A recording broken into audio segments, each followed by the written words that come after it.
The lobby of the Carter Grand was quiet at that hour. Ryan walked in through the front doors, his coat wrinkled from the flight, a bundle of white flowers tucked under his arm, and a duffel bag hanging from his shoulder. He stepped up to the front desk and gave his name.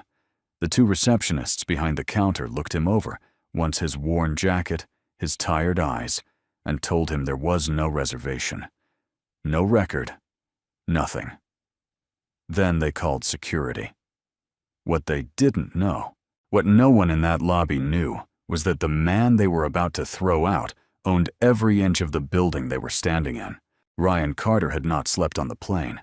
He rarely did anymore. There was always something to review: occupancy reports, staffing memos, guest satisfaction scores from properties he had not visited in months. He read them the way a doctor reads a patient's chart, looking for the numbers that didn't quite add up, the ones that suggested something was being managed on paper, but not in practice. By the time the plane landed, he had flagged 4 items he wanted to look into personally, and the hotel he was heading to that night was already one of them. He had not told anyone he was coming. That was the point. Ryan had built Carter Hospitality from a single leased property in the mid-Atlantic into a group of 11 full-service hotels over the course of 14 years. And the one thing he had learned early, learned the hard way, was that a hotel behaves differently when it knows the owner is watching. Staff straighten their posture. Managers pull reports they haven't looked at in weeks. The lobby gets a last-minute polish that wouldn't have happened otherwise. None of that told him anything useful. What told him something useful was arriving unannounced in plain clothes, looking exactly like any other tired guest at the end of a long day. He was 39 years old, and looked it. Not in a distinguished way, more in the way of a man who had been carrying something heavy for a long time, and had simply gotten used to the weight. His jacket was a dark navy wool blend, nothing expensive at a glance, and his travel bag was a soft-sided duffel that had seen too many overhead compartments. He looked like someone who booked mid-range rooms online and hoped the Wi-Fi worked. That was more or less the idea. Under his arm, he carried a small bundle of white flowers, wrapped in paper gardenias, her favorite. The date had not slipped his mind. It never did. 6 years had passed since he lost his wife, and he had developed a quiet ritual around it. No matter where he was, he would find the flowers, carry them for the day. And at some point in the evening, he would set them down somewhere that felt right. He had never told anyone at the company about this habit. It was the one thing he kept entirely for himself. The Carter Grand stood near the edge of the business district, a 12-story property with a limestone facade and a lobby that Ryan's former design director had described as restrained but warm. He had approved the renovation plans himself 3 years prior.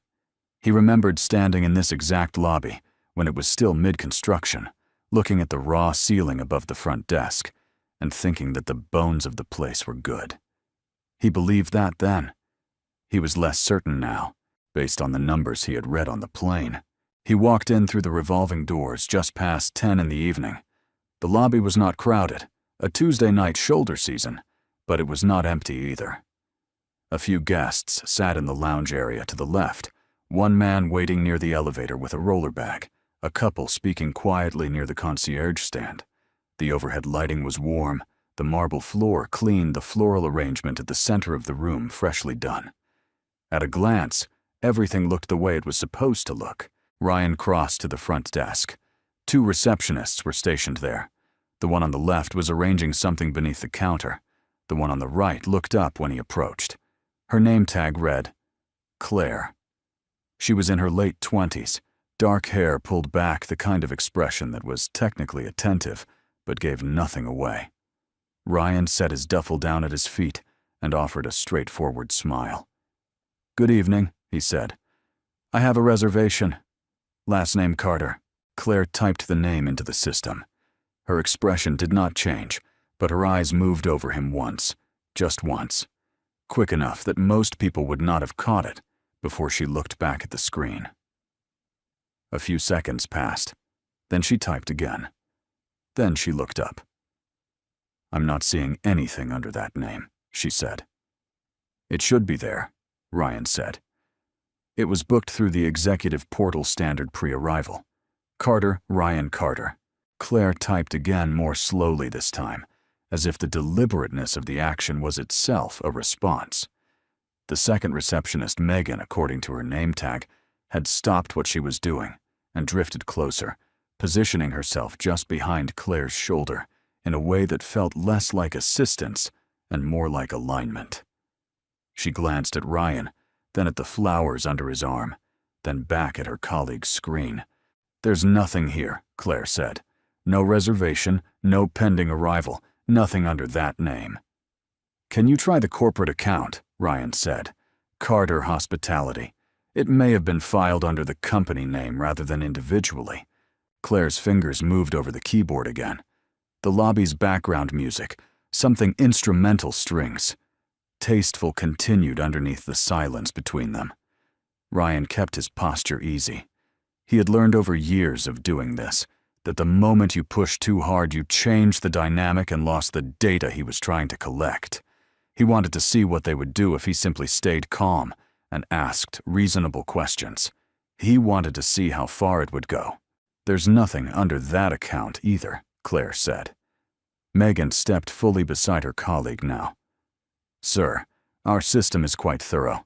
If there's no record, it means no booking was made, or it may have been made at a different property. I've been to this property before," Ryan said, keeping his voice level. "I'm confident the booking is correct. I'd appreciate it if you could check once more. Sometimes executive reservations sit in a separate queue before they're activated in the main system." The two women exchanged a look. It was brief, barely a second, but Ryan saw it clearly. It was not a look of genuine uncertainty about how to help him. It was a look that communicated something else entirely, a shared assessment, a quiet agreement. He had seen that kind of look before in other lobbies on other visits. It always told him more than the words that followed. "Sir." Megan said, her tone carrying a new quality, now something polished on the surface, but firmer underneath. "We've checked the system thoroughly. There is no record of your reservation. I would suggest checking your confirmation email to see if perhaps you booked a different location." Ryan had no confirmation email because the booking had been made internally through his own company's administrative system. He could have explained this. He could have explained a great deal. Instead, he said, "I don't believe I made a mistake. I'd like you to check one more time." What happened next was not loud, and that was almost the point. Neither Claire nor Megan raised their voices. There was no dramatic confrontation, no pointed words at full volume.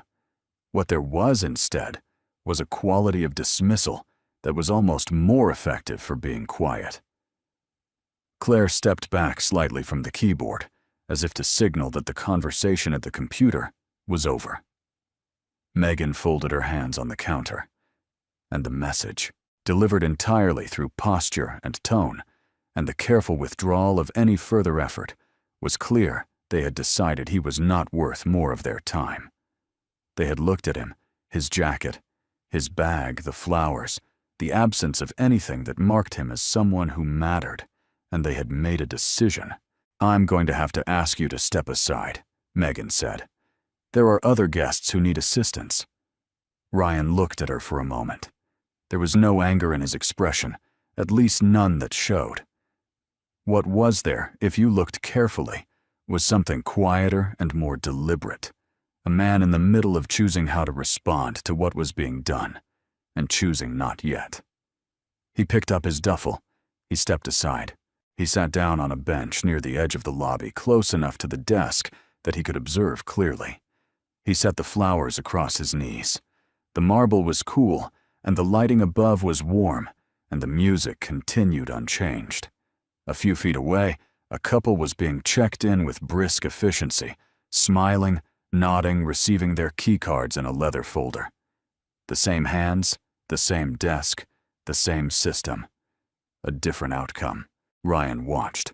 He noted the body language, the speed of the interaction, the small performances of warmth that appeared when the guests in front of the desk matched whatever profile the receptionists were working from. He had spent years building a company on the premise that every guest, regardless of what they looked like or how they arrived, deserved the same standard of care. It was in the training materials. It was in the brand guidelines. It was in the speech he gave at every new property opening. And here, in one of his own hotels, under his own name, it was not happening. He had a choice to make, and he had known since the moment Claire first looked him over that it was coming. He could identify himself. He could reach into his jacket, pull out the card that said what he was, and watch the entire energy of the front desk reverse in under 30 seconds. That option was always available, but it would tell him nothing he didn't already know, that people behave differently when the stakes become visible. What he wanted to know was something else. He wanted to know what the baseline looked like. He wanted to know what a guest without leverage experienced when they stood at that counter and asked for what they'd paid for. So he made his choice. He stayed where he was. He kept the card in his pocket and the flowers across his lap and the duffel at his feet, and he let the story continue at its own pace. From behind the desk, Megan had picked up the phone. She spoke quietly into it, her back angled slightly away from the lobby. Claire had returned to whatever she had been doing before Ryan arrived. Neither of them looked in his direction. The man near the elevator had gone up. The couple in the lounge had ordered drinks. The night was settling into its ordinary rhythm, and Ryan Carter sat in the middle of it, invisible, in the way that only people who are already dismissed can be invisible. And he waited to see what came next. The answer came in the form of a security guard who appeared from the side corridor near the luggage storage room. He was broad-shouldered, somewhere in his mid-40s, wearing the standard uniform of the hotel dark jacket, silver badge. He crossed the lobby with the particular walk of someone who had been given a task and intended to complete it without complication. He stopped in front of Ryan. "Sir," the guard said, not unkindly, but without room for interpretation. "I've been asked to let you know that the hotel is unable to assist you this evening. I'm going to need to ask you to gather your belongings and exit the property." Ryan looked up at him. He took in the man's face, steady professional, doing his job exactly as he had been told to do it. Ryan did not blame him for any of this. That was an important distinction. "I have a reservation," Ryan said for the third time that evening. "The front desk has indicated otherwise," the guard said. "I understand that's frustrating, sir, but I have to follow their guidance. If you'd like to address the matter, you're welcome to contact reservations by phone." Around them, the lobby had not stopped moving, but it had shifted. The guests who remained were aware now, the way people in public spaces always become aware when something slightly off is occurring nearby.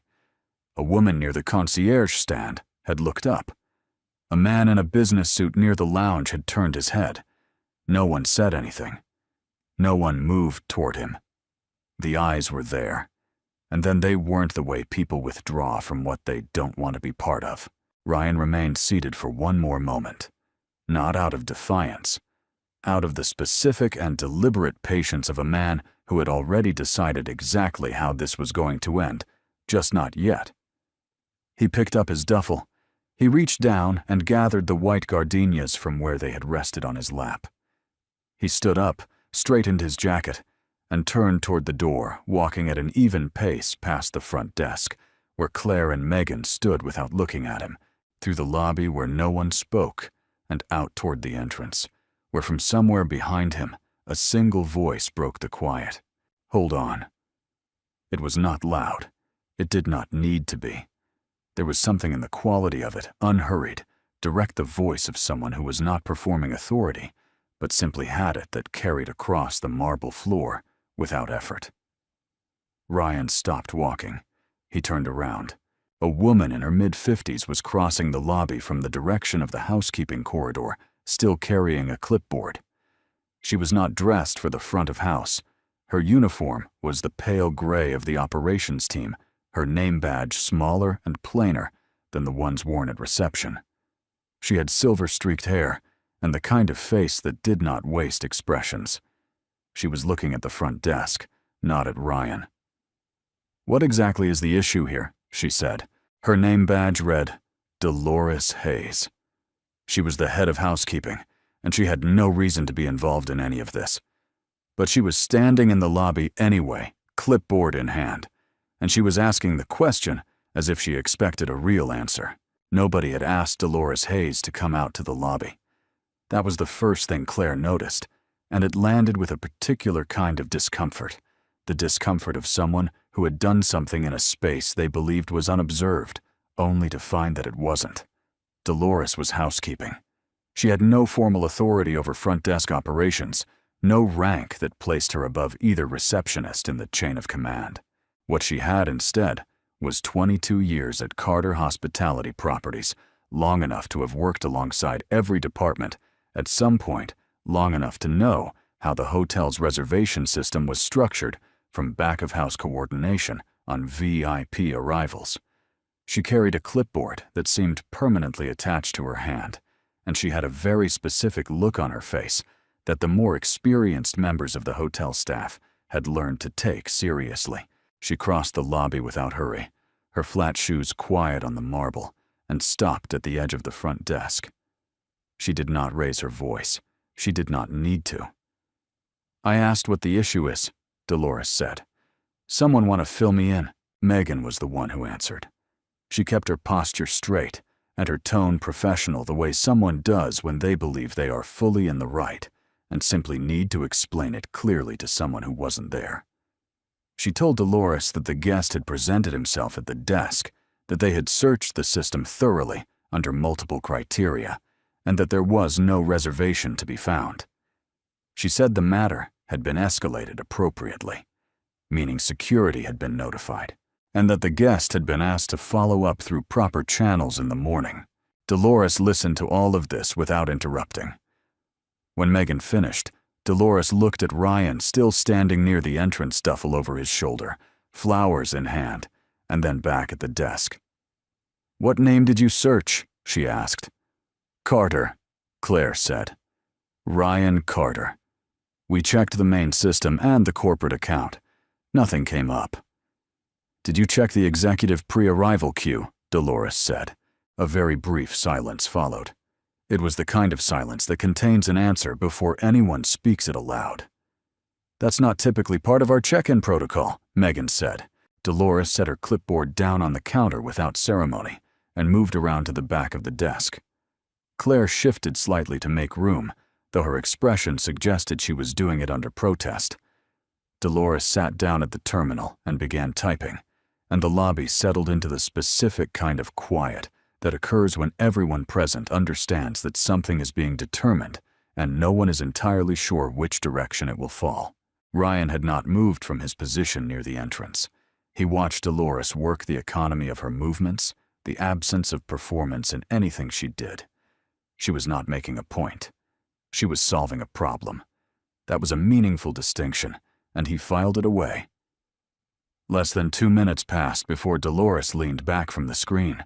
"It's here," she said. "Executive pre-arrival. Carter Ryan. Confirmed reservation flagged as a standing account. It's been in the system since yesterday afternoon." The air in the lobby changed. It was not a dramatic shift. No one gasped. No one moved suddenly. But something in the atmosphere compressed the way pressure changes before weather arrives. Claire stood very still behind the counter. Megan's hands, which had been resting folded on the desk, dropped to her sides. The security guard, who was still standing a few feet from Ryan, looked across the lobby at the front desk with an expression that suggested he would have preferred not to be present for any of this. Ryan walked back to the desk. He set his duffel down again in the same spot where it had been before, and he looked at Dolores. "Thank you," he said. "It should have come up on a standard search," Dolores said. She said it plainly without accusation in her voice, but the plainness was its own kind of statement. "The executive queue is in the same system. You just have to know to look." She printed the confirmation from the terminal and placed it on the counter.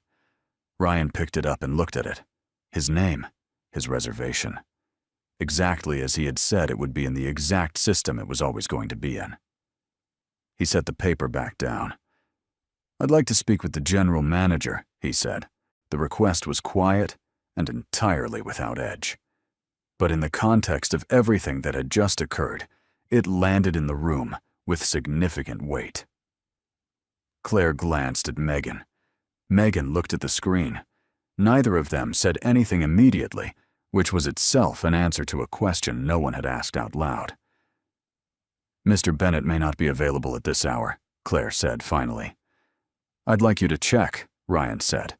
What followed was a series of small procedural actions. A phone call made from the back office, a wait of several minutes. Another phone call that Ryan watched from the lobby without sitting down this time. He stood near the center of the room, the flowers resting against the side of his duffel, now his coat still on. Dolores had retrieved her clipboard and was standing a few feet away, not hovering, not performing concern, just present. He appreciated that more than he would have said. The guests who had been in the lobby when the security guard arrived had mostly dispersed up to their rooms out to dinner, wherever the evening had called them. A few remained, and those few had the careful stillness of people who were aware that something was happening and had decided to be somewhere else, without actually leaving. The woman near the concierge stand had found something very interesting on her phone. The man in the business suit had ordered a second drink. Michael Bennett appeared from the corridor that led to the management offices. He was in his mid-50s, a tall man with the cultivated composure of someone who had been running hotels long enough to walk into almost any situation without showing surprise on his face. His suit jacket was on, which meant he had put it on quickly when he got the call, and his expression was professionally neutral as he crossed the lobby. He was looking at the front desk. Then his eyes moved to Ryan. Ryan watched the moment happen. He had seen it before, that specific sequence of recognition in a person's face, when they realize that the situation is not what it appeared to be. It moved through Bennett in stages first, the ordinary assessment of a guest complaint, then something that didn't fit, then a sharpening of attention, then the expression of a man who had just understood exactly how badly the evening had gone. Bennett had seen Ryan's photograph, had attended 2 regional leadership meetings, where Ryan had spoken, had received communications under Ryan's name for the better part of a decade. He knew the face. He had simply not expected to find it here, dressed like this, standing in his lobby at 10:30 on a Tuesday night. Bennett crossed the remaining distance to the desk without changing his pace, which Ryan gave him credit for. He stopped in front of Ryan and said with the measured calm of someone who was choosing every word carefully, "Mr. Carter, I had no idea you were coming in this evening." "No," Ryan said. "You weren't supposed to." The 2 men looked at each other for a moment. Around them, the lobby was very quiet. Claire had gone still at the desk. Megan had taken a small step back, as if distance might help with something. The security guard had found a reason to be elsewhere. "Is there anything I can get for you immediately?" Bennett said. "We'll have your room prepared at once, and I'll personally ensure that." "That's all right," Ryan said. "I don't need anything right now. What I'd like is for you to pull the guest complaint records for this property. I want to see them tomorrow morning. Everything from the past 18 months. He said it the way you say something that has already been decided. Not a request exactly, but not a command delivered for the pleasure of delivering it. Something more operational than either. Tonight I'd like the room." Bennett nodded. He moved to the desk himself, took over the check-in process, and within 4 minutes, Ryan had a key card and an apology that Bennett delivered, with the precision of someone who understood exactly how insufficient it was. Ryan accepted it without comment. He picked up his duffel and his flowers, and he moved toward the elevator. He did not look back at Claire or Megan. He did not need to. The look on their faces in the periphery of his vision as he turned away told him everything he needed to know about what they were feeling in that moment, and what they were feeling, he suspected, was the specific and very unpleasant sensation of watching a ceiling collapse onto a floor that had seemed perfectly solid minutes before. In the elevator, Ryan pressed the button for the 8th floor and stood with his back to the mirrored wall. The doors closed. The lobby disappeared. He looked at the white gardenias in his hand, slightly crushed now at one side, where he had held them too tightly. At some point during the evening, the petals still intact, but the paper wrapping bent out of shape. He straightened the paper as best he could. What he was feeling was not satisfaction. He had learned over the years to be suspicious of satisfaction in moments like this, because it usually meant he was focused on the wrong thing. The wrong thing was what had been done to him. The right thing, the thing that actually mattered, was everything the evening had revealed about what was being done repeatedly to people who did not have a key card waiting at the end of it. He thought about what the threshold was, what visible marker of worthiness had to be present before that warmth at the front desk was switched on. And he thought about how many times a day it was being switched off for people who had done nothing wrong except arrive without it. The elevator reached the 8th floor. Ryan stepped out into the corridor. It was quiet up here, the carpet thick, the lighting low and warm. He walked to his room, slid the key card into the door, and pushed it open. The room was exactly what it was supposed to be. Clean, well-appointed, the turn-down service already done a small card on the pillow from housekeeping. Everything in its proper place. He set his duffel on the luggage rack and laid the flowers on the desk by the window. He stood there for a moment, looking out at the city below the grid of streetlights, the lit windows of other buildings, the ordinary nighttime geometry of a place going about its business. Tomorrow, he would look at 18 months of complaint records. Tomorrow, he would sit in a room with Michael Bennett and whoever else needed to be in that room, and they would go through what the numbers said and what the numbers meant. Tomorrow, he would make decisions. But tonight, there was something else he needed to do first. He took the gardenias from where he had laid them on the desk and found a glass in the bathroom, filled it with water, and placed the stems inside as carefully as he could manage. The petals were still white, still intact more or less. He set the glass on the windowsill, where the light from the street caught the edges of the flowers and made them faintly luminous. And he sat on the edge of the bed and looked at them for a long time without speaking. The room was quiet. The city below continued. He had not forgotten what day it was. He wasn't going to forget. Downstairs in the lobby of the Carter Grand Dolores, Hayes had retrieved her clipboard from the front desk and returned to the housekeeping corridor without fanfare. She had not asked who the man was.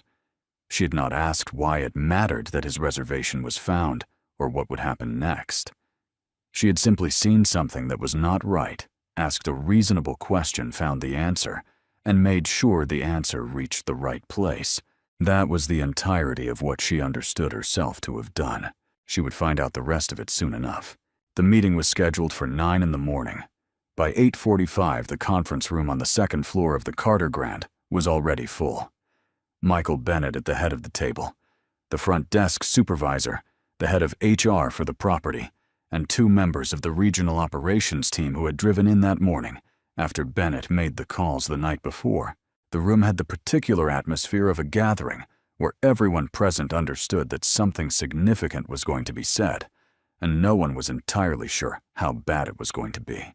Ryan arrived at 9 exactly. He was dressed the same way he had been the night before, same jacket, same worn duffel set outside the door. He had not made any effort to look different, and the people in the room noticed that. He sat down at the table, set a folder in front of him, and looked around at the assembled faces without any particular expression. "Thank you for being here," he said. "I want to start by saying that what happened last night is not the reason we're in this room. It's the occasion for it. The reason is the complaint record." He opened the folder. Bennett had sent the files to Ryan's room at 6 that morning. 18 months of guest feedback, flagged complaints, internal incident reports, and the responses logged by management. Ryan had been reading since 6:15. He had not eaten breakfast.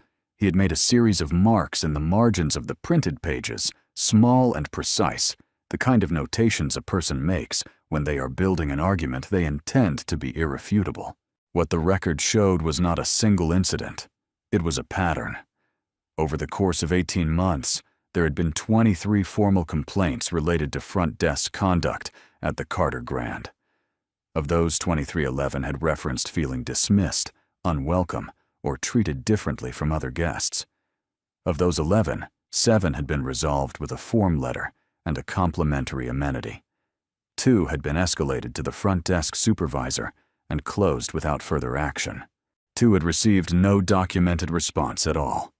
Across all 23 complaints, the names Claire Brooks and Megan Foster appeared in the incident logs a combined total of 14 times. Ryan laid this out methodically, moving through the pages without theatrics. He did not editorialize. He simply read what the record said, and the room listened to it, the way you listen to something you knew was there, but had been hoping wouldn't be said aloud. When he finished, he set the papers down and looked at Bennett directly. "How many of these did you review personally?" Ryan said. Bennett's composure held, but only just. He was a careful man, 20 years in hotel management, good instincts, the kind of professional who could navigate a difficult conversation without losing his footing. But there was no good footing in this particular room, and he knew it. "The escalated ones," he said. "The 2 that came to the supervisor level. And the others? They were handled at the department level," Bennett said. "Standard protocol for low-severity complaints." Ryan nodded slowly. "The problem," he said, "is that individually each one of these looks low severity. A guest felt rushed. A guest felt the staff was curt. A guest felt unwelcome. Any single one of those is easy to categorize as an isolated incident and address with an apology and a bottle of wine." He closed the folder. "But you read all of them together, and something else becomes visible. And no one read them together. That's what I want to understand. Not why 2 employees behaved badly, but why the system that was supposed to catch a pattern like this didn't catch it." The room was quiet. The HR director, a woman named Sandra Pruitt, who had been with the property for 4 years, was writing something in her notepad.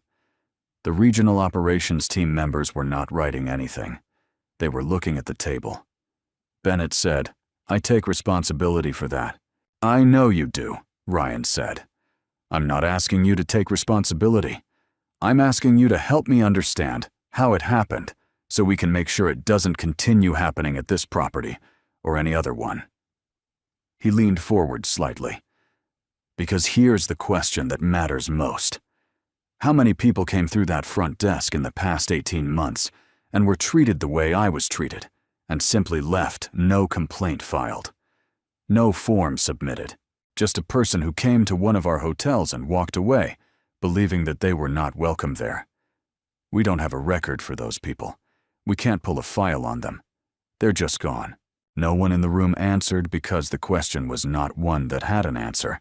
It was the kind of question designed to make the shape of the problem visible, and it was working. Sandra Pruitt had stopped writing. She was looking at Ryan with an expression that was not quite guilt and not quite shock. Something between them, the face of someone recalibrating. Ryan let the room sit with that for a moment before he continued. He told them what the outcome was going to be. He said it without anger, without the performance of restraint that people sometimes use when they want you to notice how much they're holding back. He simply said it the way you say something that has already been thought through completely and arrived at from a place of clarity rather than reaction. Claire Brooks and Megan Foster would be terminated. This was not a punitive decision made in the heat of the previous night, he said.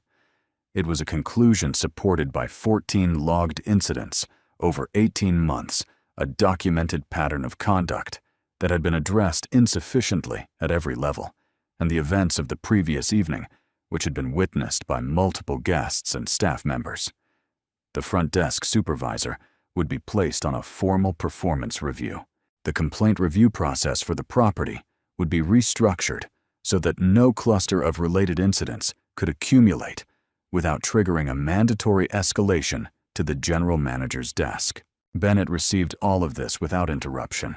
He was not the kind of man who looked for exits when a conversation became difficult, which was one of the reasons Ryan had not yet made a final decision about his future at the property.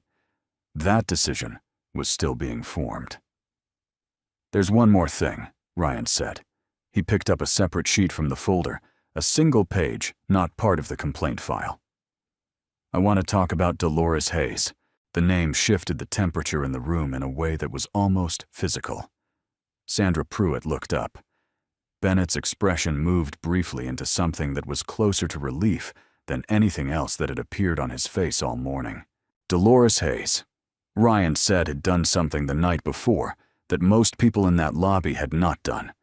She had seen a situation that wasn't her department, not her chain of command, not her problem in any official sense, and she had stopped anyway. She had not done it because she knew who Ryan was. She had done it because she saw something that was not right, and she had the instinct or the character. He wasn't sure which word was more accurate to act on it.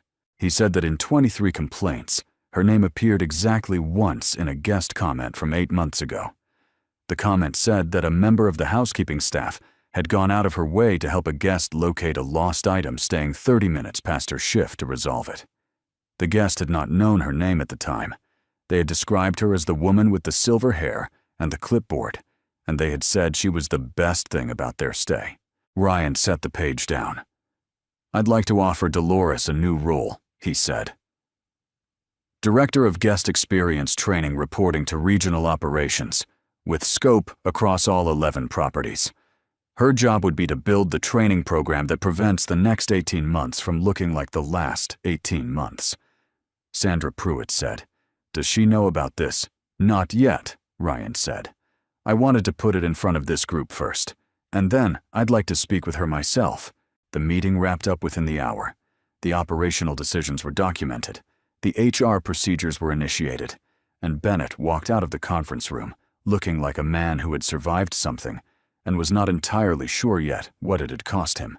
Ryan stayed behind after the others left, sitting at the table with the folder closed in front of him and the city visible through the window, the same city he had looked at the night before from the 8th floor, a different angle, the same grid of ordinary life going about its business. Ryan picked up the folder and stood up from the table. He found Dolores on the 3rd floor, finishing her morning inspection of the housekeeping stations. She was moving down the corridor with her clipboard, checking linen carts, noting something moving on the same efficient rhythm he had watched in the lobby the night before. She saw him coming and stopped, and her expression did the thing he had noticed before. It registered information without performing a reaction to it. "Mr. Carter," she said. "Ms. Hayes," he said. "Do you have a few minutes?" She looked at her clipboard, then at him. "I have the 4th floor after this," she said. "But yes."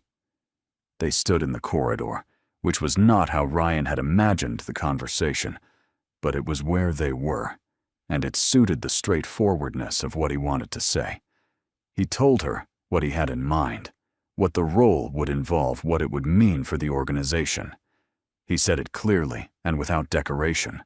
Dolores listened. When he finished, she looked at him for a moment. In that way, she had the way that made you feel you were being read rather than regarded. "Why me?" she said. "Because you did the right thing when it wasn't your job to do it," Ryan said. "And because the right thing in your case was not dramatic, it was just accurate. You saw what the situation actually was, and you acted on that. That's not a common skill. It's not something I can put in a training manual and teach someone to have. But I think you can help me build a program around the other things, the procedures, the standards, the habits of attention that give people with that instinct the framework to use it well." Dolores looked down at the clipboard in her hands, then back up. "I've been in housekeeping for 22 years, she said. "I know," Ryan said. "I don't have a background in training or curriculum design." "I know that too," Ryan said. "You'd have support for the parts you don't know yet. What you can't be given is the part you already have." He looked at her steadily. "I wouldn't ask if I didn't think you could do it. I've been doing this long enough to know the difference." She looked at him for another moment. Then she nodded once the way she did everything without excess. "All right," she said. "I'll do it." Ryan thanked her and left her to finish her floor. He took the stairs down to the lobby. The morning crowd had arrived, checkout lines at the desk, luggage, and transit, the ordinary organized motion of a hotel moving through its day. He crossed the lobby without stopping, pushed through the revolving doors, and stepped out onto the street. The morning was gray and cool, the kind of weather that promises nothing in particular. Ryan stood on the sidewalk for a moment, his duffel over his shoulder, the city moving around him. In a few hours, he would be on the road to the next property. Not this one's problems to fix. Just the next set of numbers that didn't quite add up the next lobby he had not yet walked into. There were 10 remaining properties in the Carter Hospitality portfolio. He had visited 3 of them in the past 6 months. The others were waiting. He turned up his collar against the morning air and started walking. He was thinking about what came next. The program Dolores would build the standards. It would set the people who would be trained under them, the guests who would arrive at Carter Properties in the months and years ahead, and be received the way they should have always been received. A thing that had not happened yet, and might not work exactly as intended, but was at the very least pointed in the right direction. He had built 11 hotels on the belief that the way you treat people is the only thing that matters in the end. Not the marble floors or the warm lighting or the instrumental music playing at the right volume in the lobby. Those things mattered, but they weren't the thing. The thing was simpler and harder than any of them. It was the decision a person made in a moment, when no one was watching and nothing was required of them, about whether someone else's dignity was worth their time. He had spent a career trying to make that decision easier for the people who worked for him. He had not always succeeded, but that was the work, and he was still at it. And this morning, on a gray sidewalk outside a hotel that was going to be better than it was yesterday, that felt like enough.